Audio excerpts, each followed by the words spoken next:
Ek wil graag vandag en maandag, as die Here wil, bietjie met jou praat oor iets wat ons in die boek Judas lees. Nou weet jy, die boek Judas is 'n klein boekie, daar agter in die Bybel. In die 11de vers staan hierdie woorde wat op die skerm is: verskriklik sal hulle lot wees, want hulle dieselfde pad as Kain geloop. 'n Vreemde uitdrukking, die pad van Kain.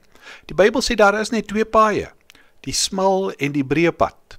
Een is die pad van Kain en die ander is die van sy broer Abel. Abel en sy offer is deur God aanvaar, maar God het vir Kain verwerp.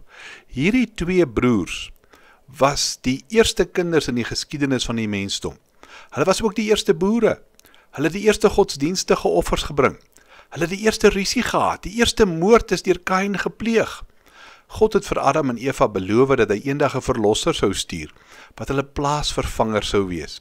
Hy het dit duidelik gemaak deur 'n dier dood te maak en van sy vel klere te maak en dit vir Adam en Eva te gee.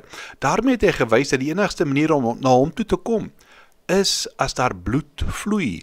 Daarom sê die Bybel, sonder die vergieting van bloed is daar geen vergifnis van sonde nie. Kain was gebore met sondige drange en begeertes, want ons erf dit van ons sondige ouers. Dawid het gesê, in sonde het my moeder my ontvang. Jesaja het gesê, ons het almal so skape gedwaal. Ons sien vandag hoe dit daar wêreldwyd probeer word om asblikke met helder kleure te verf. En dit lyk mooi, maar binne is dit nog steeds vullis. En dit is die mense probleem. Aan die binnekant is jaloesie en trots en welis en allerhande sondes. Jesus het vir die fariseërs van sy tyd gesê dat hulle wit gepleisterde grafte was, maar binne was hulle vol doodsbeendere. Dit wys ek en jy het vergifnis nodig, reiniging nodig. Toe Kain gebore is, het sy ma gedink, op een of ander manier sou hy dalk die Messias wees. Hy sou dalk die antwoord wees. En sy, soos so baie vandag, soek na iets wat ons van ons skuldgevoelens kan bevry, wat vir ons 'n doel en betekenis gee waarom ons bestaan. Kain was gebore in 'n besonderse wêreld. Daar was nog nooit 'n oorlog nie. Daar was geen haat en jaloesie nie, geen armoede. Niemand het ooit iets gesteel nie. En Kain was ook nog godsdienstig. Maar sy probleem was, hy wou sy eie pad na die Here toe volg. En daar is net twee paaie.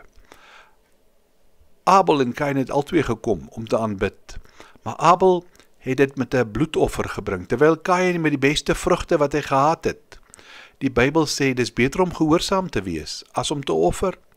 Baie mense soos Kain godsdienstig, maar hulle verstaan nie, dat Jesus die volkome plaasvervanger is nie. Hy het kom sterf, hy het die dood opgestaan, hy leef. Toe hy sy bloed gestort het, het daardie bloed beteken, dat God nou jou sonde kan vergewe.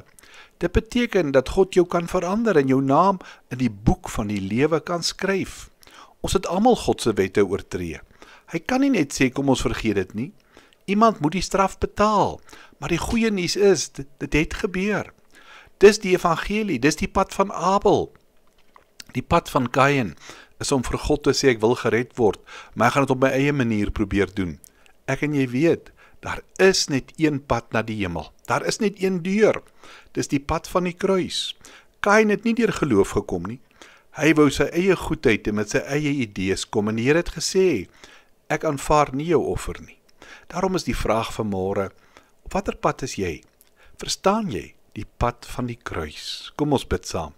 Here, dankie dat U vir ons die verlossing gebring het. Geef vir ons die genade dat ons sal verstaan dat U die plaasvervanger is. Amen.